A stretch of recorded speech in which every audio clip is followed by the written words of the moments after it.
Hi everybody and welcome along. Thank you so much for the amazing response to our brand new book, Draw Your Way Botanical Watercolour. The pre-order link is in the episode notes below, and of course don't forget you get a free download page to try before you buy. So you can find that in the episode notes below. But today we're going to do a lovely flower painting, a gorgeous vase of hydrangeas and eucalyptus. So grab your paints and let's get started. If you have my book, New Botanical Painting, then you'll know in there we've got a tutorial for hydrangeas and for eucalyptus. And that's still, these are still tutorials that I stand by and love very, very dearly. So these are always really useful if you want an extra bit of sort of really slowed down in-depth detail. So that's New Botanical Painting. Signed copies available in my Etsy and website shop. But what I love to do, and what I encourage you to do, is keep evolving with your painting and keep trying new things. So how lovely to put maybe the eucalyptus and hydrangeas into a nice little vase together. Now my page is only 6 by 8 inches, it's not massive, and I love to paint both these flowers quite large, but for the sake of filming I want to get all my kit in. I am going to do it a little bit smaller. So essentially I want to find sort of the halfway point of the page, because that is going to be the sort of decision I make in terms of the size of my vase, because we're going to do a vase today. So I just got a nice two sort of slightly wobbly parallel lines, little bit of a curve at the bottom, a bit more of a straight line at the top, because of course we're seeing it sort of hitting it right across the middle of our eye line. And then I'm going to place in some stems.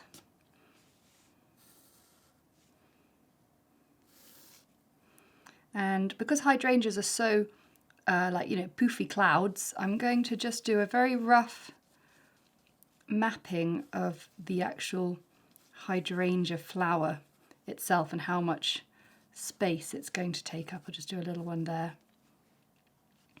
And we've got our eucalyptus in there as well.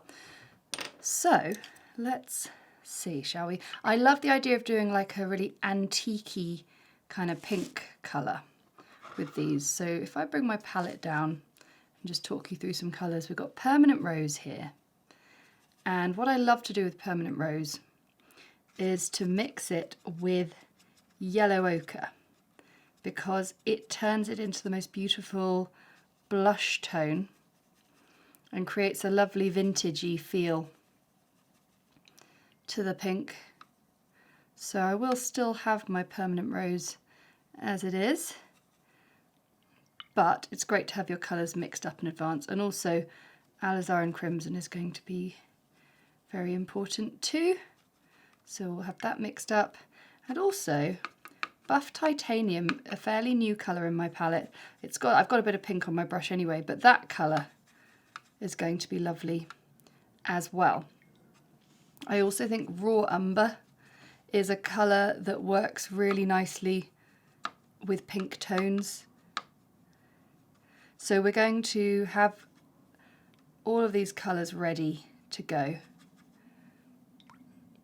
as we do our painting. And in fact, I'll sort of keep it in shot a little bit, because we're just going to focus on the top half of the painting. I've got lots of rubber eraser rubbings out on my desk today.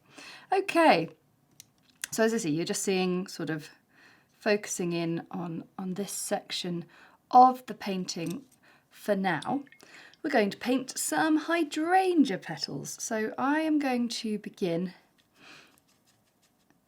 with a size 2 brush and some of this lovely antique-y blush colour. And with my size 2 brush, I am going to paint in these little clusters of petals, but I'm going to do it each time, and I'm going to drop in a little bit of colour however I wish. So that is some alizarin crimson.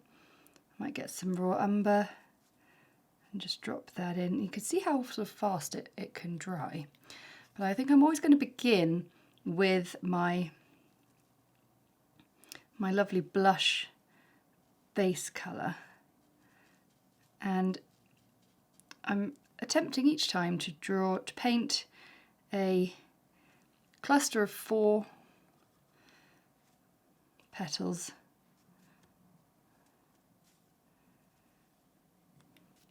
and then add a little something to them, and at some point they're going to bump into one another. Maybe not this time, maybe it will be. Oh yeah, here we go. But as long as I've got a real light touch, then that's going to work fine. So I'm just going to build up these shapes with these petals. These are looking lovely. And now we're going to do a similar approach with the eucalyptus, taking a sort of antique-y green. So I've got deep sap green here, and down here in my palette I've got something called Mayan Blue Genuine, which is a Daniel Smith colour.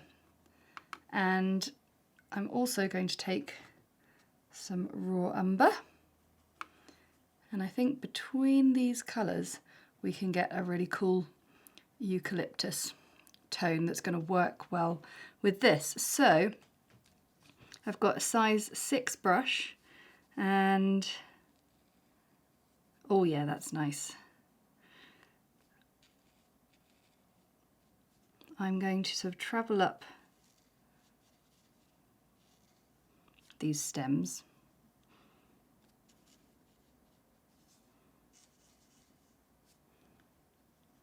Just with that single shade there, a single sort of layer, and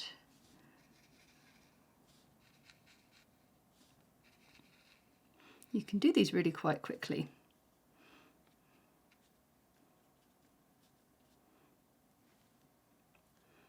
Oh, I really like that colour. And then I'll just place in another one sort of around the back here.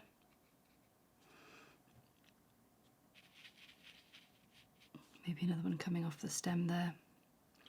And I also, let's put in another one that's just sort of coming off there, I think.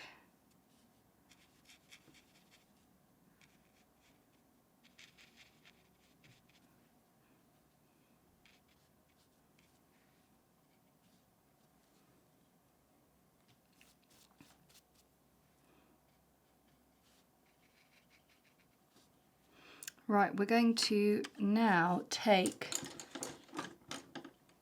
this rigger brush, which is a fantastic long slender bristle brush that's brilliant for painting stems, but as I always wrongly do, it's not good for mixing colours. Get a nice big brush in there, don't get your rigger brush there. So a bit of Moonglow, a bit of burnt sienna,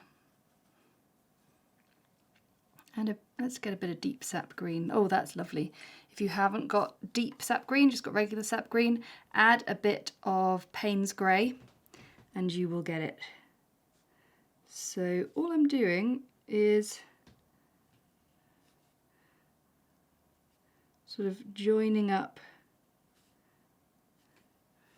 the eucalyptus. Now, it doesn't have to have dried. In fact, it's quite nice if it hasn't dried.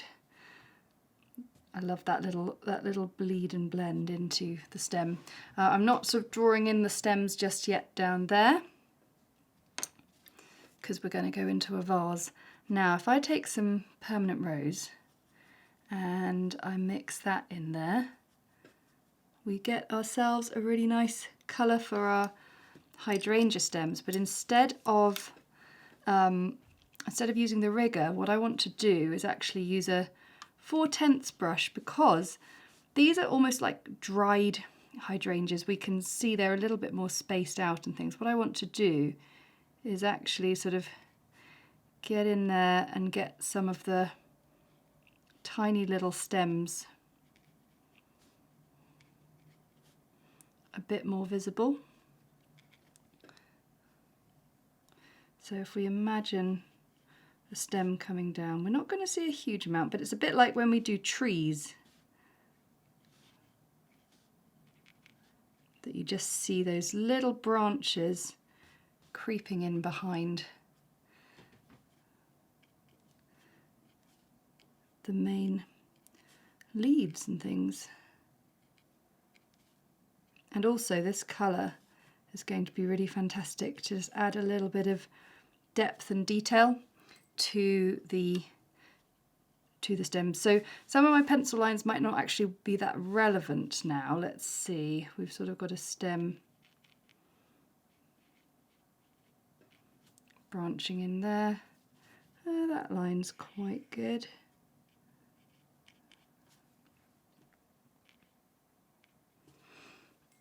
But when it hits the vase, it all changes really, because we've got this glass vase going on.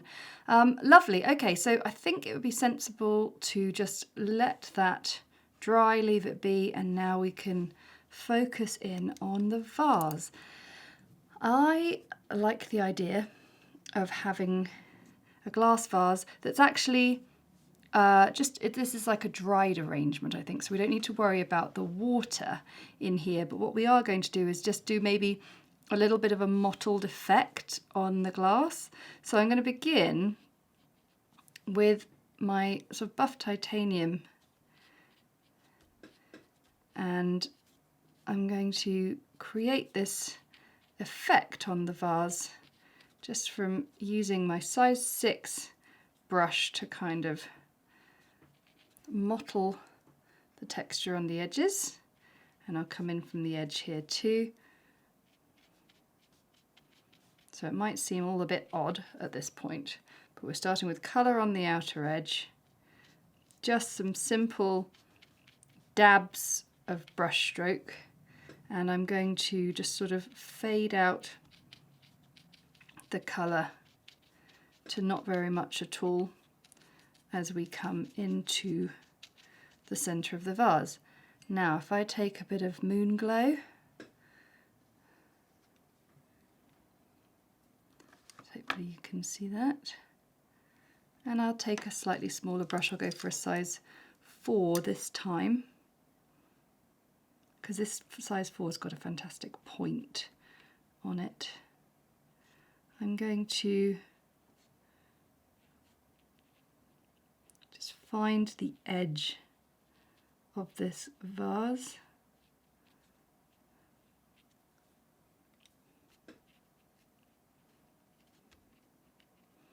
And just start to bring in a tiny bit of darkness, a little bit of colour.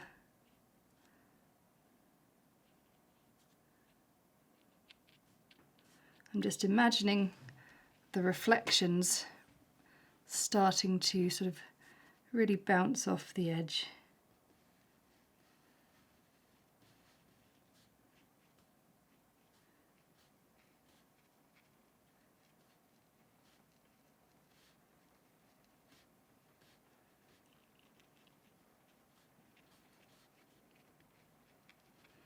Now I'm not a patient painter a lot of the time, and you see these amazing optical illusion glass vases that you see some very clever painters paint. I'm not really that kind of person, so I do it more on a wing and a prayer, just so you know.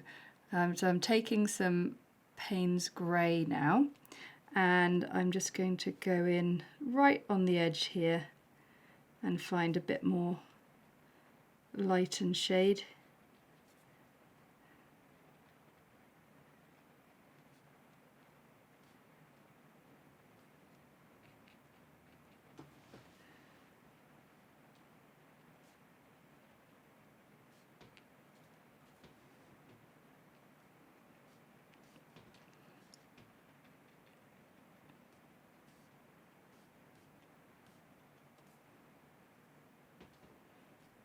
And then when we come down to the bottom of the vase,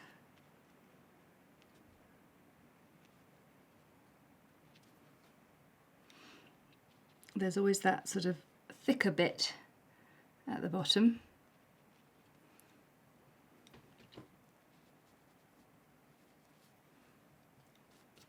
So I'm just using the colours I've used up until now to just create that slight sense of the thicker piece at the bottom. Okay, oh, I'm quite pleased with that. Now what is going to help us is creating the stems in this glass. So let me start with the eucalyptus stems. So what I'm trying to imagine is as if we could see the stem sort of through, slightly sort of warped, slightly sort of through the mottled texture. So I'm breaking it up, separating it out, warping it slightly, and just sort of avoiding some of the painted blobs that I've put in. So let's try another one. Let's do this one.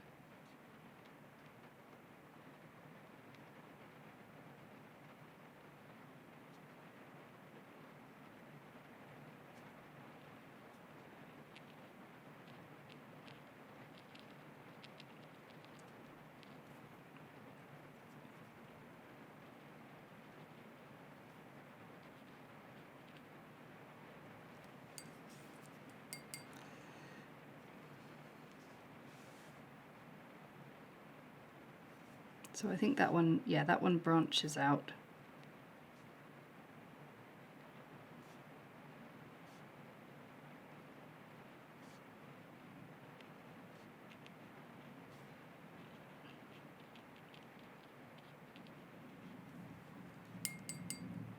Okay, I just heard thunder and lightning overhead. Oh my goodness. And it's like, don't talk about the weather, don't talk about the weather. It's hard not to when you can hear it thundering down on your head, but hey, I hope from wherever you are watching that you're safe and the weather is giving you what you want.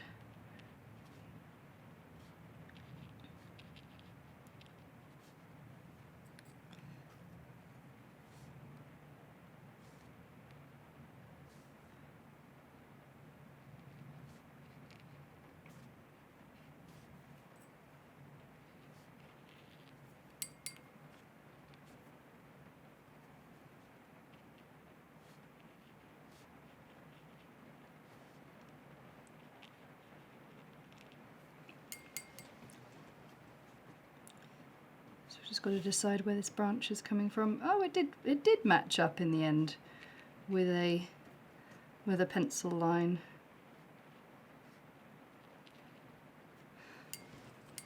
Okay, and now just with a little bit of shadow just down in the bottom,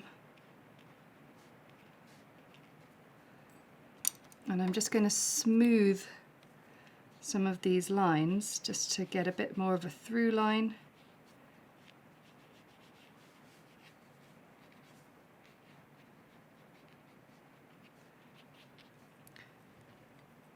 And I'm really pleased with that, like just for having a little go. And I'm going to just attempt to paint in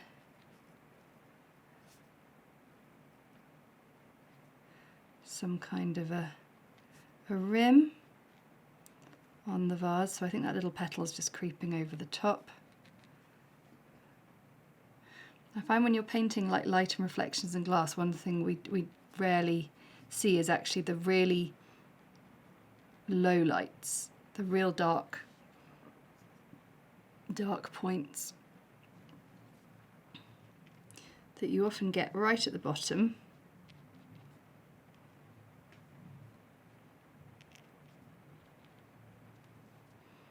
And at the edges, and especially if there are textures on the glass.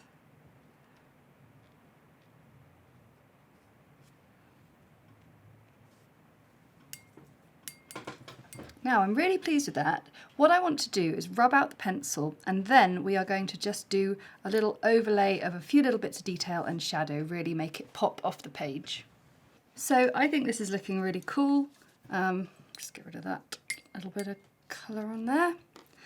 And what I want to do now is just take some of this shadowy colour and get it on some of these petals, just to really sort of tell the story of the flowers on these hydrangeas. So you could either use it just for these ones sort of on the bottom edge here, sort of defining the ones that are sort of genuinely at the back in the shadow.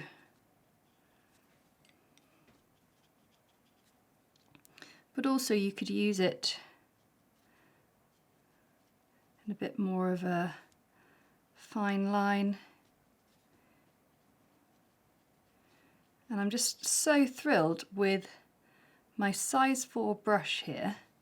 Is doing such an amazing job of being both a larger detail brush and also a larger wash brush and a detail brush as well.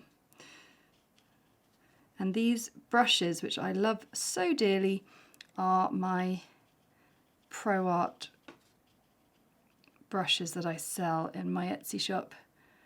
They are the exact brushes I use on here, and they're just fabulous.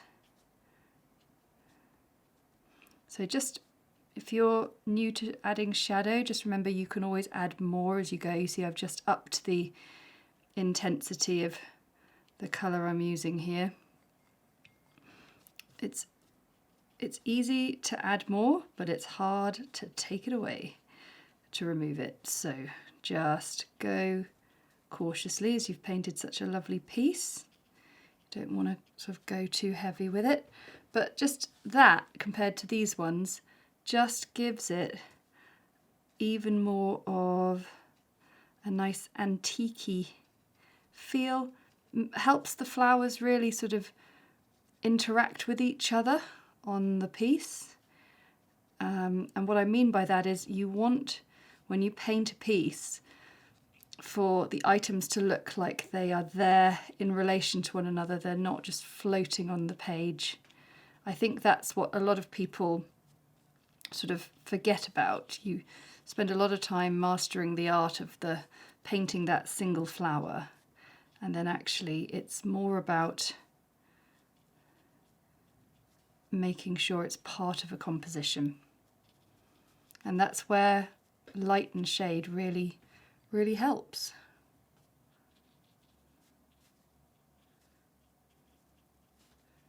And the eucalyptus will also need a little light and shade, because if it's sitting sort of underneath a bit of eucalyptus,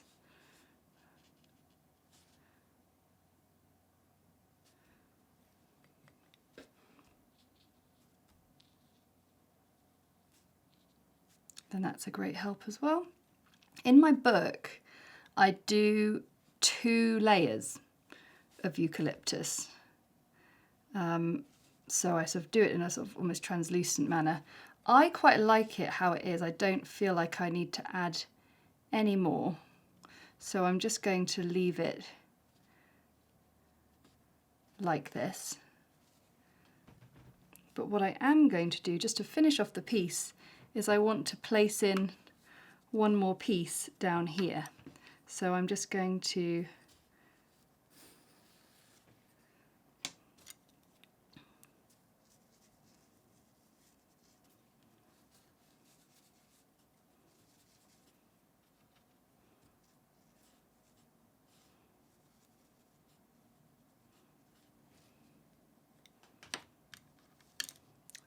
composition is so just makes the difference really between a good piece and a really good piece.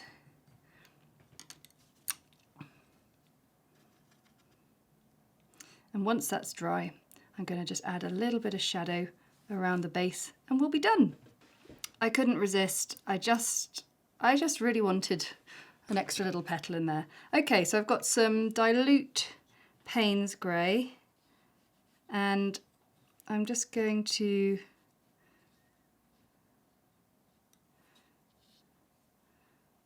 sort of pop that in like that. You just got to think about it almost being, yeah, being reflected down. But also don't sort of lose too much sleep over getting it exactly right, because you never, you know, the light sources could be coming from all over. And then just a little bit from the glass itself, but again, of course, being a glass vase, there's going to be lots of sort of light refraction, so I'm not going to do like a really heavy line in there, but what I will do, if I get a slightly heavier line, more concentrated paint,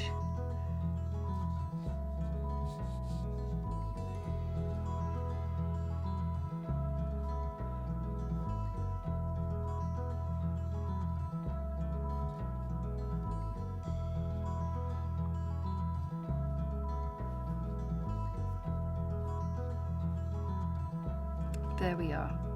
That is your lovely vase of vintage hydrangeas and eucalyptus. I've really enjoyed painting that. I'm very pleased with it, and I hope you are pleased with your painting. Don't forget, we've got tons more flowers and foliage tutorials that you can find in the flowers and foliage playlist, aptly named. And don't forget to like, comment and subscribe to the channel, because you'll never miss another video again. So for now, I will say thank you very much, and I'll see you again next time. Bye!